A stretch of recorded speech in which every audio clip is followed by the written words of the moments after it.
Tree swing to golf swings. A golf swing is a collection of corrected mistakes. Carol Mann.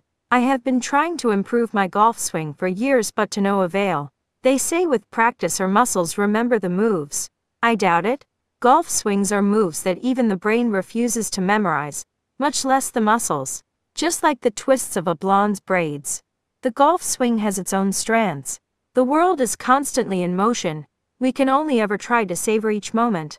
Every strike is ever blearing, slipping away until we hit another shot. It always feels like something is missing. It's rarely perfect.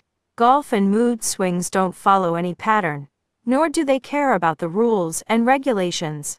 Although one cannot play golf without some degree of self-discipline, no one can maintain their composure for long. Yet no one wants to perform badly either. It is in realizing our flaws that we get better. As once we are aware of them, we can try to do better. Just like a golf swing, we never perform the same in life. Yet we learn to minimize risk and flaws, ever hopeful of one lucky strike. Somewhere out there is a swing that misses you. You are never too old for fun. Swing, dance, sing, laugh and act silly. Dos Antamata. Playing with strangers usually awakens most of the defects in our swings, specifically when we are playing at a new course. We should learn to not compare ourselves too much, but we also need to be aware of our own actions.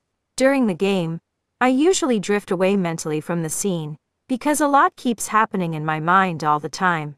A good oscillation in golf requires ultimate concentration. Playing routinely at the same course does help. But being a wanderer, I don't like to dance in the same fairway again and again. Some of us require change of stimulation.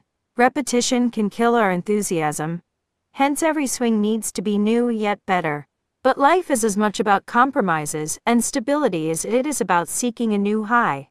As a refugee by nature, I need to keep moving on, learning to take different steps on different tunes, on different floors. The dancing dust reveals the traveler's route. A wanderer's journey mostly lacks a destination. Not all travelers need destinations, but all stations crave passengers. In the same vein, it is never where the ball falls that makes the game enjoyable, but our respective swings. That moment when the golfer and ball touch each other's soul before blasting away into the distance. Life itself is a small swing at the tree of time. One generation appears on the canvas of this universe, like a moon in a lake, and then disappears, like one wave leaving room for the next. The pendulum of life keeps going back and forth, the living ride one way, and the dead the other, perpetually in motion, like the golfer following the ball, and the ball chasing the hole. Forget your opponents. Always play against par. Sam Snead. Sometimes a blink of a gorgeous eye cradles us on the swings of dreams and love. And sometimes one swing in trust breaks a beautiful heart. A swing in mother's lap puts you to sleep. And a swing of a dad's hand can make you wiser and witty. Some swings earn the dough and some swings rattle the swords. Sometimes mood swing and sometimes destiny swings. Kids sit on swings for fun and swings sway to create a rhythm. It may be the swing of a monsoon or a yo-yo in the neighborhood park. They all put smiles on lovely faces. When one swing misses, another lands.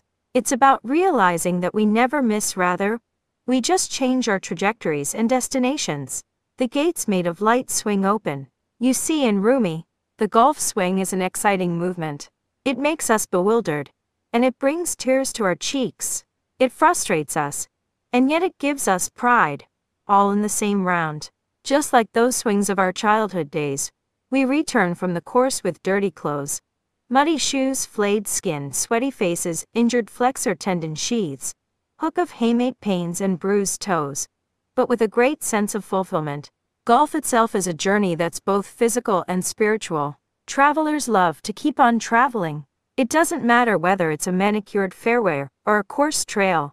When we leave the comfort of our homes, we may face the scorching sun, thundering storms, piercing thorns, sand dunes, rugged stones, and a whole lot more that would intimidate us into stopping.